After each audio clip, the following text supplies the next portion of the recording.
This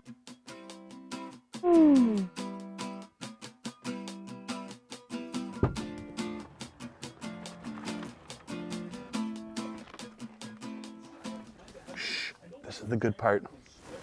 But it's the back seat where the real story lies. I barely fit in the back seat of the Kona, but as you can see here, I have a ton of headroom and legroom, even with the driver's seat in my normal seating position. Well, let's have it. All the trash talk about how SUVs are so much better than minivans. Got it out of your system yet? Good. Now let's go drive the 2020 Honda Odyssey and talk about all the reasons you're wrong.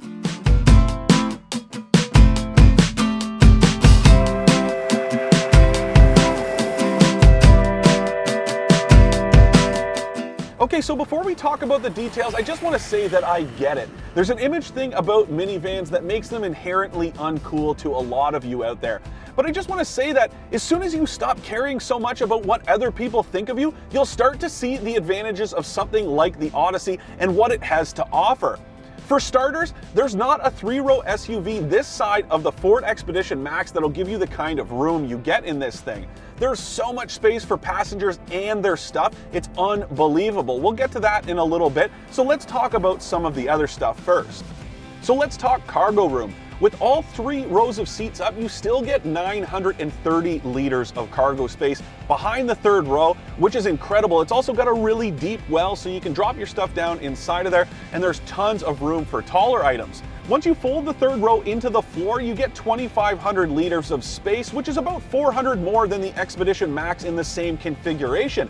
Pretty impressive stuff, but even more impressive is that once you take this 2nd row out, you get 4,000 liters of room. That's incredible, and that's about 900 liters more than you get in a Pilot with both rear rows folded, or about how much room you get behind the 3rd row in this thing. It's absolutely wild just how much space there is inside of here. But you know, beyond outright cargo room, there are tons of little pockets and cubbies sprinkled throughout this thing so you can stash your stuff and keep it away from prying eyes. There's this really cool drawer coming out of the front of the center console so you can drop stuff inside of there and not have to worry about people spotting it when you're parked and out shopping for the day. There's also this really deep well inside the center console itself, and the doors have all these little pockets and cubbies. It's awesome just how much storage there is in here.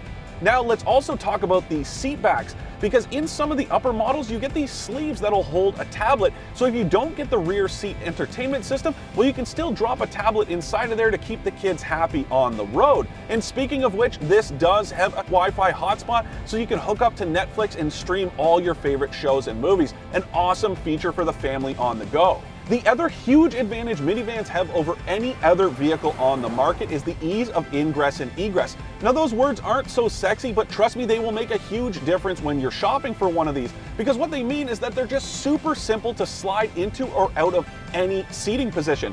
You've got these big wide doors, a nice and low step-in height, as well as those gigantic sliding doors in the back. It's also easy to reach in to strap a kid into a car seat, and the other nice thing is they don't swing out, so kids aren't going to ding the car parked next to you in a parking lot. Great stuff, huge value, and something that you don't often consider. Which finally brings us to passenger space. Now, every version of the Odyssey does come as an 8-passenger, but it's not all that difficult to remove the center seat from the 2nd row if you want captain's chairs back here.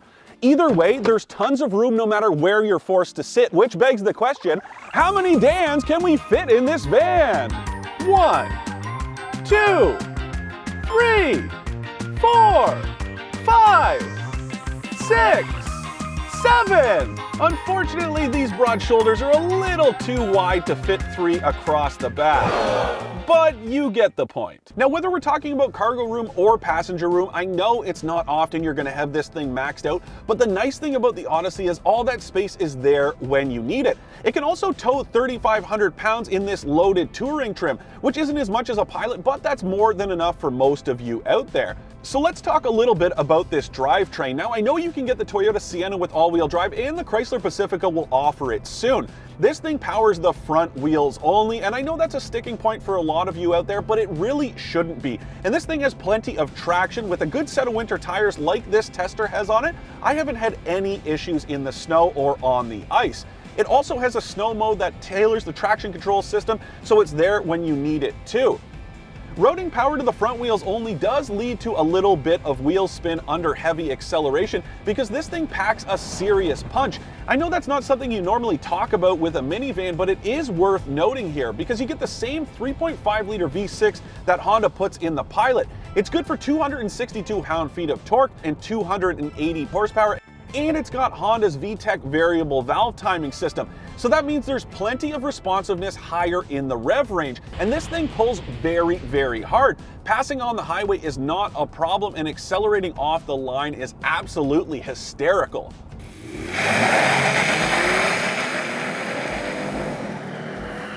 The 10-speed automatic transmission the engine is mated to does have a few hiccups in that. There were some rough shifts this week I wasn't so crazy about, but it usually knows which gear to be in and when. But if you don't trust it to, well, there are these paddle shifters on the steering wheel, which is a little odd considering Honda doesn't even include paddle shifters in the CR-V, but they're there if you want to shift gears yourself. If you watched my Honda Accord versus Subaru Legacy comparison, and if you haven't, make sure to watch that after this, or better yet, just subscribe to the autoTRADER.ca YouTube channel so you can catch all the latest videos from the team here. But I digress. My point being that my only real complaint about the way the Accord drives is that it's just a little bit too stiff, and the same goes for the steering. It's a little on the heavy side.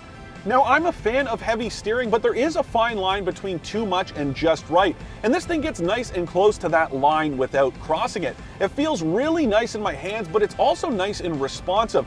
It's really easy to operate as well, and considering the size of this thing, you don't really notice it when you're moving the wheel. It's very easy to maneuver, and the turning circle is nice and tight, which is rare for a vehicle this size. And when it comes to the suspension, well, the damping is pretty much perfect. Where the Accord is just a little bit too stiff, this thing gets it just dead on. It's very, very smooth, and you don't notice too many bumps out on the road. Some more jarring stuff does resonate through the cabin a little bit, but all things considered, it's very nice and a very refined drive. In terms of features, there's not much this loaded touring version of the Odyssey doesn't have. You've got a heated steering wheel, heated and ventilated front seats, a Wi-Fi hotspot, near-field communication, and a cool cabin watch system that has a camera so you can keep an eye on what the kids are doing in the back. There's also a microphone, so if somebody sitting in the very back can't quite hear you, well, you can broadcast your voice to all rows of seats. You in the back. There's also an 11-speaker stereo system and this nice leather. Now, I am a little bit worried about this gray color and how it's going to stand up to staining, but it does feel pretty nice to the touch, and it's perforated, so it's just got a little bit more of a quality look and feel to it, and it's definitely worth the money you're paying for it. There's also a rear seat entertainment system with HDMI ports and a Blu-ray player so you can keep the kids entertained on the go. The cool thing about the Odyssey, though, is that most of those features are sprinkled throughout the rest of the lineup, so you don't have to pony up for this loaded version to get all the features you want. And that includes Honda's standard safety suite. It's standard on every version of the Odyssey, so you get things like adaptive cruise control, lane keep assist, lane departure warning, and automatic emergency braking.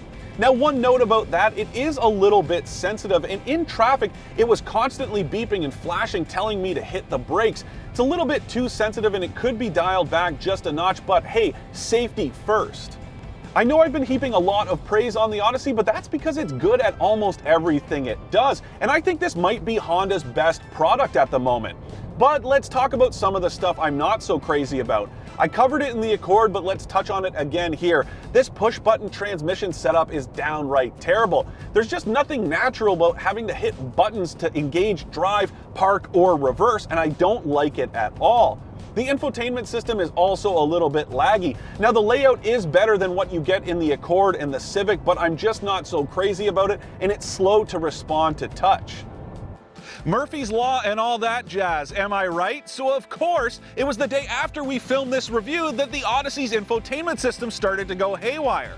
First, the screen went black, then the backup camera stopped working, and finally, we lost the speedometer. The day after that, well,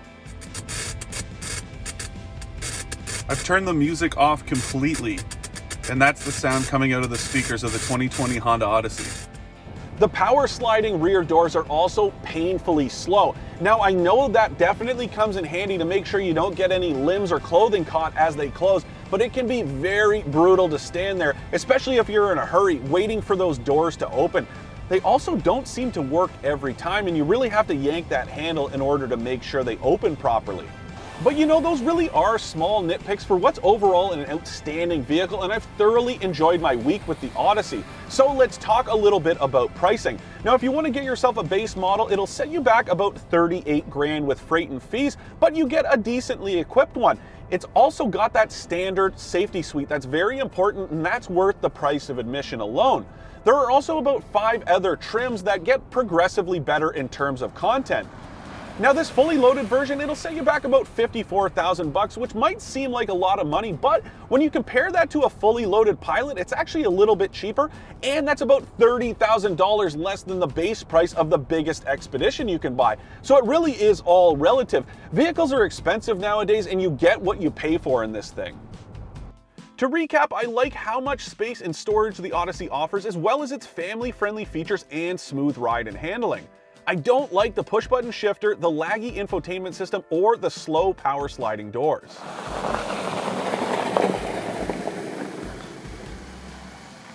I know everyone's clamoring for SUVs these days, but they're not as functional as you'd think, and they're definitely not the most useful vehicle you can buy. When it comes to the Honda Odyssey, practicality reigns supreme. With tons of features and more space inside than anything this side of the biggest Ford Expedition you can get, you're only doing yourself a disservice by keeping it off your shopping list.